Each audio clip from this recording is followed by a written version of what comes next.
स्वागत है दोस्तों आपका अपना चैनल मेहता स्टडी पॉइंट पे। आज हम सिविक्स का यह 8वां पार्ट लेकर आए हैं और इससे पहले इसका 7 पार्ट का वीडियो अपलोड हो चुका है।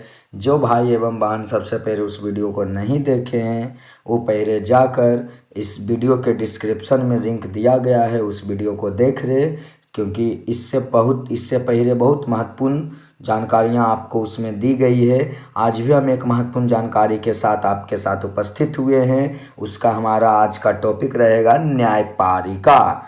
चलिए तो आज हम अपना टॉपिक शुरू करते हैं। न्यायपालिका, इसमें सबसे पहला क्वेश्चन है कि कानून का शासन सुनिश्चित करने के लिए, देखिए, कानून का शासन सुनिश्चित करने के लिए एक ही न्यायपालिका के रूप में एक न्यायिक व्यवस्था है।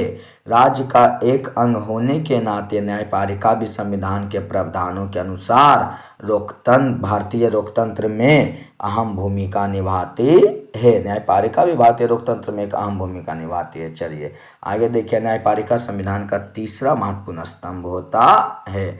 संविधान का तीसरा महत्वपूर्ण स्तंभ होता है कौन? तो न्यायपालिका। चलिए आगे देखिए, न्यायपालिका संविधान का संरक्षण भी करती है। ये भी प्रश्न आता है, न्यायपालिका हमारे संविधान का क्या करती है? तो संरक्षण करती है। न्यायपालिका व्यवस्थापिका और कार्यपालिका से भी एक स्वतंत्र इकाई है। देखिए, व्यवस्थापिका कार्यपालिका कहीं ना कहीं कार्य करने के नजर से एक दूसरे से संबंधित होते हैं, लेकिन न्यायपालिका ये दोनों से एक स्वतंत्र इकाई के रूप में काम करता है। चलिए 192 नंबर क्वेश्चन है कि जनहित याचिका से आप क्या समझते हैं? तो सरकार की कार्रवाई से ठोस पहुंचाने की स्थिति में कोई भी अदालत जा सकता है। अगर सरकार की कार्रवाई से किसी को ठोस पहुंचे तो वैसी स्थिति में कोई भी व्यक्ति अदालत जा सकता है। इसी ही हम जनहित याचिका कहते हैं।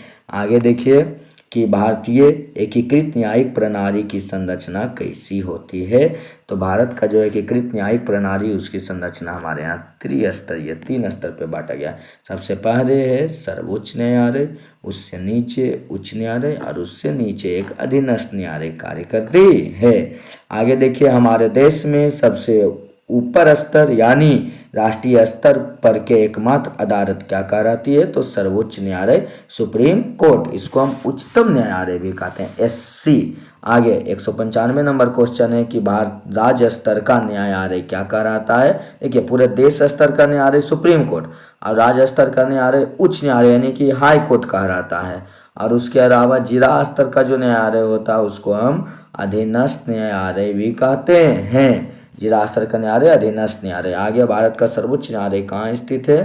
तो भारत का सर्वोच्च न्यायालय आपका नई दिल्ली में स्थित है। भारत का सर्वोच्च न्यायालय की स्थापना कब हुई थी? तो भारत के सर्वोच्च न्यायालय की स्थापना 26 जनवरी 1950 ईस्वी को हुई थी। आगे मद्रास में सर्वोच्च न्यायालय की स्थापना कब हुई थी? मद्रास में देखिए हुई थी 1800 ईस्वी में। और इसके अलावा मुंबई सर्वोच्च न्यायालय की स्थापना कब हुई थी? तो मुंबई सर्वोच्च न्यायालय की स्थापना 1823 ईस्वी में हुई थी। भारतीय संविधान के किस भाग में सर्वोच्च न्यायालय का प्रावधान है? तो भाग 5। भारतीय संविधान का भाग 5 सर्वोच्च न्यायालय का प्रावधान करता है। 202 नंबर क्वेश्चन कह रहा है कि सर्वोच्च न्यायालय के संगठन, अधिकार क्षेत्र, शक्ति एवं प्रक्रियाओं का वर्णन किस अनुच्छेद में? देखिए, सर्वोच्च न्यायालय के संगठन, अधिकार क्षेत्र, शक्ति और प्रक्रिया का वर्णन जो अनुच्छेद 124 से 127 तक है। और 203 नंबर क्वेश्चन कहता है कि संविधान का अभिभावक कौन होता है? तो संविधान का अभिभावक आपका होता है, उसका गार्जियन जो होता है सुप्रीम कोर्ट होता है। आगे 203 नंबर क्वेश्चन है मौलिक अधिकार का रक्षक। देखिए, दोनों क्वेश्चन एक जगह हम दे दिए हैं। मौलिक अधिकार का रक्षक भी आपका वही सुप्रीम कोर्ट ही होता है। मौलिक अधिकार का रक्षक और संविधान का अभिभावक दोनों कौन होता है? तो सुप्रीम कोर्ट होता है। सर्वोच्च न्यायालय की स्थापना जो कि 1950 में के समय सर्वोच्च न्यायालय के कुल न्यायाधीश की संख्या कितनी थी? 8 थी, जिसमें 8 में भी एक होता था मुख्य न्यायालय और जो 7 होता था वो अन्य न्यायाधीश होता था। एक मुख्य न्यायाधीश और 7 अन्य न्यायाधीश हुआ करते थे। आगे ध्यान दीजिएगा कि 205 नंबर क्वेश्चन कह रहा है कि न्यायाधीशों की संख्या को बढ़ाने का अधिकार किसे है? तो संसद को है। संसदीय न्यायाधीश की संख्या को बढ़ा और घटा सकता है। 205 नंबर क्वेश्चन देखिए कि न्यायाधीश की संख्या बढ़ाने का अधिकारी तो हो गया। अब 206 नंबर, वर्तमान में सर्वोच्च न्यायालय में न्यायाधीश की संख्या कितनी है?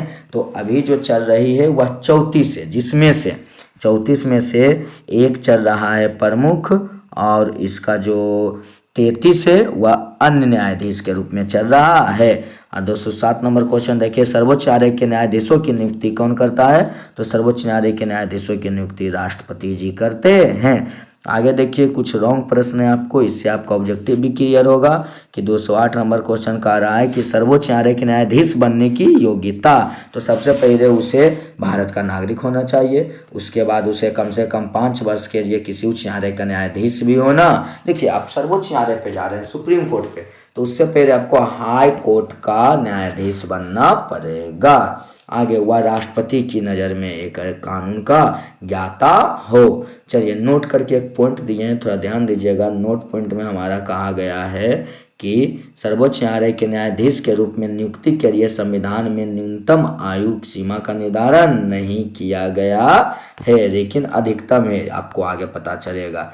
आगे आपको देखिए 209 नंबर क्वेश्चन कह रहा है कि सर्वोच्च न्यायालय के मुख्य न्यायाधीश कितनी वर्ष की उम्र तक अपने पद पर बने रह सकते हैं? तो सर्वोच्च न्यायालय, ध्यान दीजिएगा, यहाँ 65 वर्ष की उम्र तक। कितने वर्ष की उम्र तक? सर्वोच्च न्यायालय के मुख्य न्यायाधीश 65 वर्ष की उम्र तक अपने पद पर बने रह सकते हैं। और 210 नंबर क्वेश्चन, सर्वोच्च न्यायालय के मुख्य न्यायाधीश अपना त्यागपत्र किसे देंगे? तो देंगे अपना त्यागपत्र राष्ट्रपति जी को देंगे।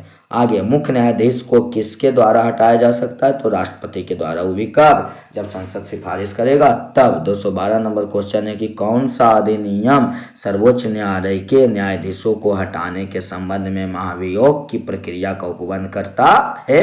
तो न्यायाधीश जांच अधिनियम 1968।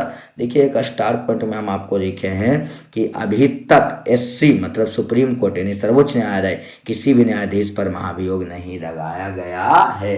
अभी तक सुप्रीम कोर्ट के किसी भी न्यायाधीश पर अब महाभियोग नहीं लगाया गया है।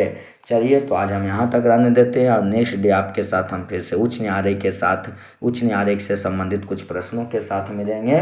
तो अगर यह वीडियो आपको अच्छा लगा हो तो इसको लाइक और मेरे चैनल को सब्सक्राइब और अपने दोस्तों के साथ शेयर ज़रूर करें। चलिए जय हिंद।